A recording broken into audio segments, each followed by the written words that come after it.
Hello friends, अगर बिहार दरोगा, Bihar police, मद्य निषेध या बिहार के किसी भी एग्जाम्स की तैयारी कर रहे हैं तो अनुच्छेद टॉपिक बहुत इंपॉर्टेंट हो जाता है। क्योंकि यहाँ से क्वेश्चन, दो क्वेश्चन आना तो पक्का रहता है। जैसे कि देखिए, बूंदे बूंदे तालाब बढ़ता है। दो दो ये क्वेश्चन सब टॉपिक से करते हुए जाइएगा, तभी वहाँ कन्फर्म रहिएगा, तभी वहाँ से नंबर इंक्रीज करेगा। समझे? आप सोचेगा कि दो क्वेश्चन आइबे करता है, क्या पढ़ा जाए टॉपिक, तो बहुत गलत चीज़ है ये। यही सबसे तो क्वेश्चन बढ़ेगा जहाँ से एकदम फिक्स्ड है कि वहाँ से क्वेश्चन आना, तो मतलब उसको याद कर लेंगे। अनुच्छेद 1 देखते हैं हम लोग। अभी बिहार दरोगा का एग्जाम हुआ तो वहाँ भी क्वेश्चन आया था अनुच्छेद से। तो इस तरीके से हम लोग 2 से 3 सेशन में अनुच्छेद कंप्लीट कर लेंगे, अनुच्छेद टॉपिक भी कंप्लीट कर लेंगे, जिस तरीके से सभी अनुच्छेद टॉपिक कंप्लीट करते हुए आए हैं। ठीक है, तो अनुच्छेद 1 देखते हैं। भारत अर्थात इंडिया राज्यों का संघ है। भारत ही है जिसका नाम इंडिया है, और भारत क्या है? राज्यों का संघ है, अर्थात राज्य कहीं भी टूटकर अलग नहीं हो सकते हैं। क्या? भारत अर्थात राज्य कभी भी टूटकर अलग नहीं हो सकते। यहाँ देखिए नोट में, यूनियन संघ, इसके राज्य कभी अलग नहीं हो सकते हैं। मतलब कि संघ से कोई राज्य अलग नहीं हो सकता। और इंडिया क्या है? एक संघ है, एक यूनियन है राज्यों का। ठीक है, तो इससे कभी अलग नहीं हो सकता। देखिए, इसको सेंस लगा कर अगर आप इसको हम चाहे तो और एलिब्रेट करें कि काहे नहीं अलग हो सकता है, लेकिन अब ज़्यादा लेंदी हो जाएगा। इसीलिए हम खाली इतना याद रखिए कि अनुच्छेद 1 में क्या है? राज्यों का संघ है, भारत का नाम है जो इंडिया, भारत का ही नाम है। समझे? तो यहाँ यूनियन मतलब इससे राज्य कभी अलग नहीं हो सकता। अनुच्छेद 2 क्या कहता है? कि संसद को यही अधिकार है कि भारत के बाहर कोई देश है, समझे, या किसी देश का टुकड़ा है जो भारत में मिलना चाहता है तो उसे मिला सकता है भारत संसद। समझे? संसद को यह पावर दिया गया अनुच्छेद 2 के तहत। समझे?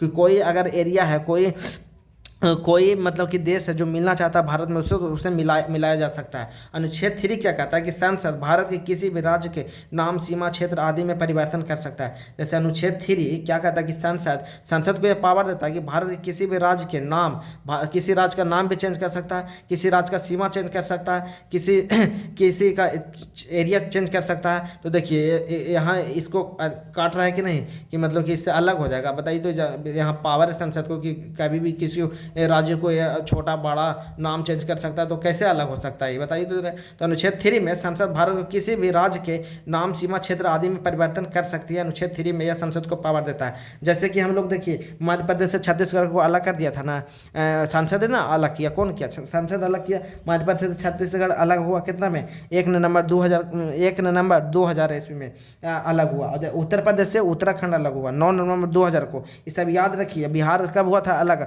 आप लोग कमेंट में बताइए। बिहार से झारखंड कब अलग हुआ? कमेंट में बताइए आप लोग। भाग 2 में देखते हैं। भाग 2 में कहाँ से कहाँ तक पढ़ना है? 5 से 11 तक पढ़ना है। समझे? तो उसमें सब थोड़ी पढ़ेंगे हम लोग, जो इंपॉर्टेंट है वही पढ़ेंगे।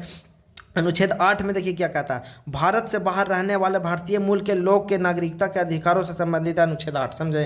कि भारत से बाहर जितना भी लोग, भारतीय मूल के लोग रह रहे हैं, उससे संबंधित है अनुच्छेद 8। समझे? देखिए, जैसे कि कोई विदेश भ्रमण करने गया तो उसका नागरिकता खत्म हो जाएगा? नहीं खत्म होगा। वह नौकरी करने गया, जैसे दुबई बहुत आदमी नौकरी करने जाता है तो उसका नागरिकता खत्म हो जाता है? नहीं खत्म होगा। समझे? वहाँ काम करने, विदेश भ्रमण या पढ़ने, नौकरी करने जाएगा तो विदेश जाएगा तो उसका नागरिकता खत्म नहीं होगा। अनुच्छेद 8 ये बताता है। हाँ, लेकिन अगर वहाँ नौकरी कर रहा है, रह रहा है, लेकिन वहाँ अगर नागरिकता वहाँ के ले लिया तो ऑटोमेटिक है कि भारत का नागरिकता खत्म हो जाएगा। समझे? लेकिन वहाँ रह रहा है, पढ़ रहा है, वो काम कर रहा है, नौकरी कर रहा है, तो नागरिकता खत्म नहीं होगा। अनुच्छेद 9 कहता है कि विदेशी नागरिकता लेने पर भारत की नागरिकता समाप्त कर दी जाएगी।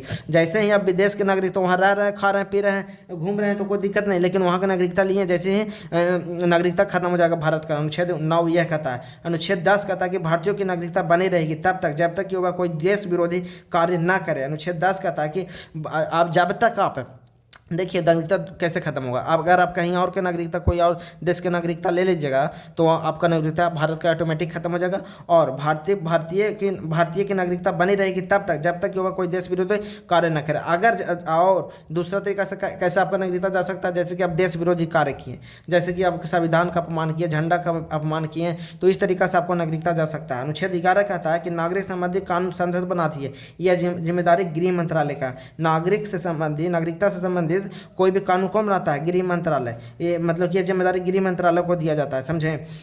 संसद बनाती है और ये जिम्मेदारी गृह मंत्रालय को होता है नागरिकता से संबंधित कोई भी कानून बनाने का।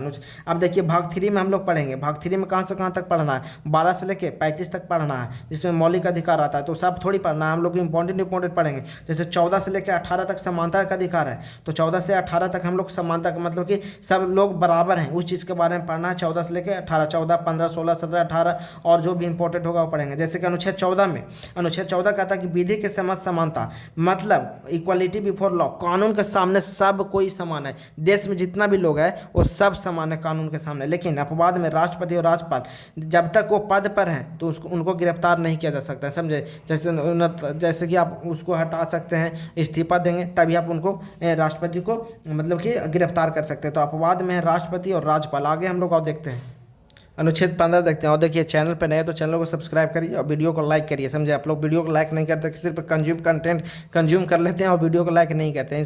थोड़ा सा हमको इंस्पिरेशन चाहिए ना।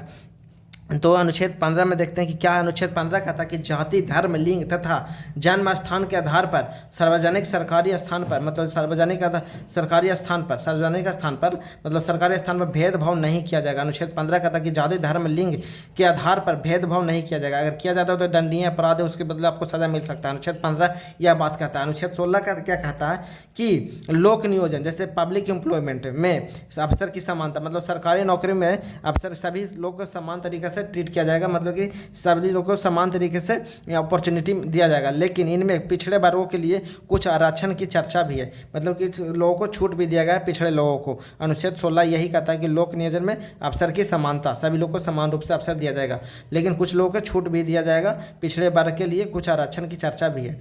अनुच्छेद 17 क्या कहता है, अस्पृश्यता मतलब अनटचेबिलिटी की, छुआछूत का खत्म करना, मतलब खत्म कर दिया गया। अनुच्छेद 17 यही कहता है कि खत्म किया जाता है। अनुच्छेद 17 कहता है कि छुआछूत को खत्म किया जाता है, समझें। अनुच्छेद 18 ये सब बहुत इंपॉर्टेंट है, ये सब क्वेश्चन बहुत आता है, समझें। अब मिलान करने के लिए दे देता है तो याद करके रखिए इसको।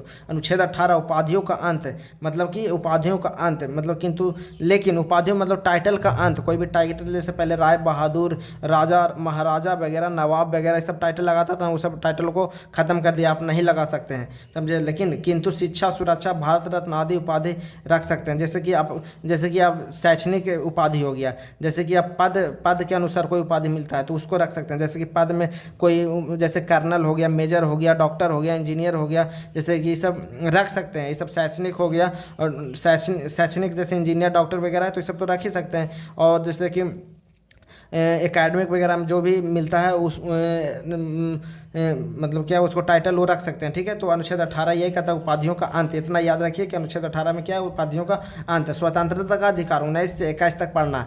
हम लोग जो समानता का अधिकार पढ़ रहे थे कि सब लोग समान है उनके लिए, अब हम लोग 19 से 21 में पढ़ेंगे क्या, स्वतंत्रता का अधिकार। क्या क्या स्वतंत्रता हमको मूल अधिकार में मिला है। 12 से 35 तक क्या मौलिक अधिकार पढ़ना है ना, तो उसी में हम लोग पढ़ रहे हैं। अनुच्छेद 19 में स्वतंत्रता का अधिकार, इससे भी संविधान का रीढ़ कहते हैं अनुच्छेद 19 में। अनुच्छेद 19 में 6 प्रकार का स्वतंत्रता देता है, समझे। 6 प्रकार का स्वतंत्रता देता है अनुच्छेद 19। लेकिन हमें मतलब कि पहले था कितना, अनुच्छेद 19 में 7 था, लेकिन एक वो हटा दिया गया, एक वो क्या हटा दिया गया, एक को हटा देगा। जैसे अब मूल संविधान में स्वतंत्रता के अधिकारों की संख्या 7 थी, लेकिन एक को हटा दिया गया 44वें संविधान संशोधन 1978 के द्वारा, समझे। तो इसको याद रखिए, कौन सा संशोधन है हम लिख दिए हैं, 44वें संविधान संशोधन 1978 के द्वारा हटा दिया गया अनुच्छेद। एक और था संपत्ति का अधिकार को, उसको अब कानून का अधिकार बना दिया गया। देखिए अनुच्छेद 19 में क्या क्या 6 को हम लोग को पढ़ना है। जैसे कि अभिव्यक्ति की स्वतंत्रता, मतलब बोलने की स्वतंत्रता, झंडा लहराना, पुतला जलाना, RTI एवं प्रेस की स्वतंत्रता, ये सब अनुच्छेद 19 में बहुत इंपॉर्टेंट है।